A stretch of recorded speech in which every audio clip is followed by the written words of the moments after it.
ازاي البيانات بتتخزن على الانترنت؟ مثلا زي معلوماتك الشخصية، بيانات سجلاتك في اي موقع من المواقع الاجتماعية مثلا زي اوبر، كريم، اي طلبات مثلا موقع طلبات نفسه.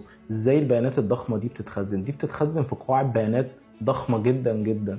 بس ازاي بقى بتتخزن؟ طريقة التخزين دي اللي هنجاوب عليها. قبل ما نشرح القصة خليني اقول لك ان اجابة السؤال ده هتفيد مين. المفروض ان هي هتفيد لاي حد مهتم بمجال التكنولوجيا بشكل عام، واي حد سوفت وير انجينير في بدايته او متوسط، او اي حد مهتم عامه ان هو بقواعد البيانات في الكارير بتاعه. البيانات الضخمه دي موجوده زي كتاب الدليل. كتاب الدليل ده بيبقى فيه كميه شركات كبيره جدا، مصانع، ورش، كل حاجه ممكن تتخيلها بتبقى موجوده في الدليل ده.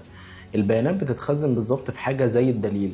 الدليل بيبقى مترتب بطريقه معينه، نفس الكلام البيانات بتبقى مترتبة في جداول على سيرفرات ضخمة جدا. في مشكلة أحيانا بتقابلنا وهي إن البيانات بتبقى ضخمة جدا، زي مثلا موقع طلبات أو موقع كريم، أوبر، أي موقع من المواقع الكبيرة دي. إزاي بترجع بياناتك من ضمن الملايين أو بلايين الداتا اللي موجودة في الداتابيز دي؟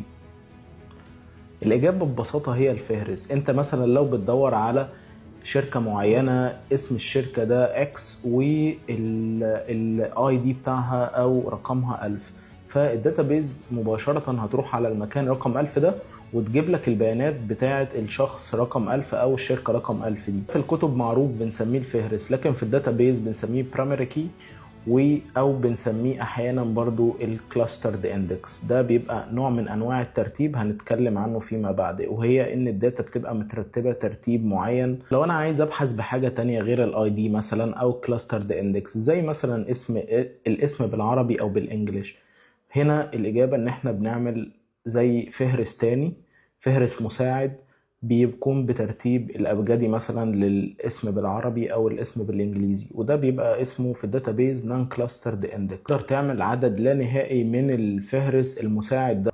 السؤال هنا، هل لو انت بتزود عدد الفهارس المساعدة دي، هل ده ممكن يبطئ في الاداء ولا بيسرع في الاداء؟